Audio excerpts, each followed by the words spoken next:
Outgoing House Speaker Ryan says he doesn't see himself ever running again. House Speaker Paul Ryan said in an interview Wednesday he doesn't expect to ever run for political office again. "I really don't," the Janesville, WIS, Republican said.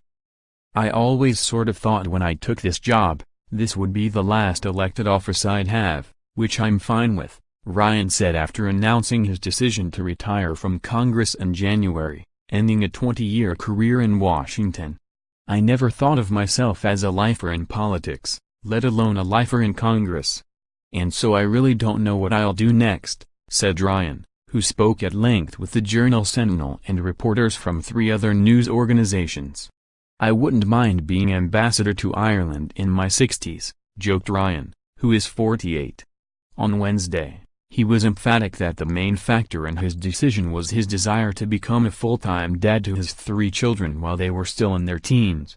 He said that in recent years, "I always thought I was running against the hourglass of my kids growing up." The decision was made over Easter recess as he traveled with his family in Europe. "They had a rare 5 or 6 uninterrupted days together," he said. Asked about serving as Speaker amid the turbulence of the Trump White House, Ryan minimized his differences with the president, even though the two are often portrayed as representing different styles and visions for the Republican Party.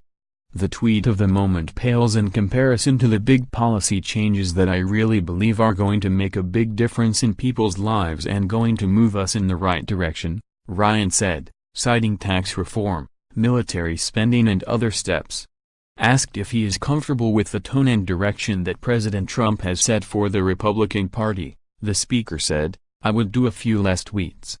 But I am happy with the direction where we're going on our policy issues, absolutely. There are times we don't agree with each other. You know that. He and I know that. But by and large, we want to go in the same direction. You're never going to have complete alignment."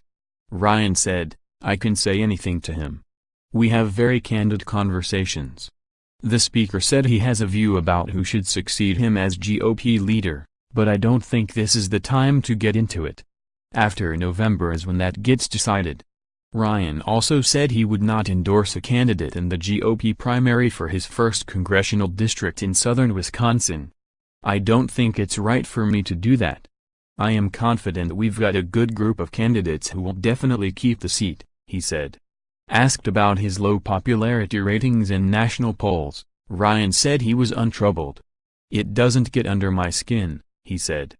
"When I took this job, I knew that would happen. It's Congress. You take the good and the bad and you own it all. I am totally content with that. I never wanted to be a famous person to begin with. I just wanted to be Ways and Means Chair." Despite his optimistic tone, the speaker called the legislative process irreparably broken, particularly the process of budgeting and appropriating. He said his big concern about politics these days is identity politics being practiced by both sides, and 21st-century technology accelerating it and putting gas on the fire.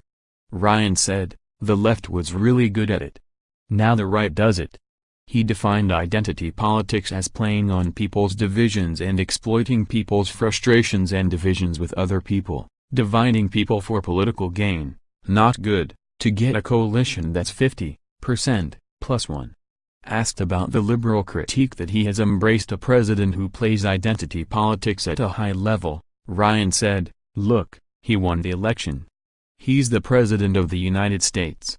We're making really good progress. We're making a difference in people's lives. I think if you can deny the oxygen of identity politics, the best way to do that is have a faster growing economy, more upward mobility, higher wages, getting people from poverty into the workforce." More, a look back at Paul Ryan's political career, from VP run to passing tax overhaul. More, Speaker Paul Ryan bids farewell to a Republican Party that abandoned him long ago. More, who's who in the race to become the next House Speaker? More, Paul Ryan timeline, Wisconsin to Washington. Follow Craig Gilbert on Twitter, @WisVoter.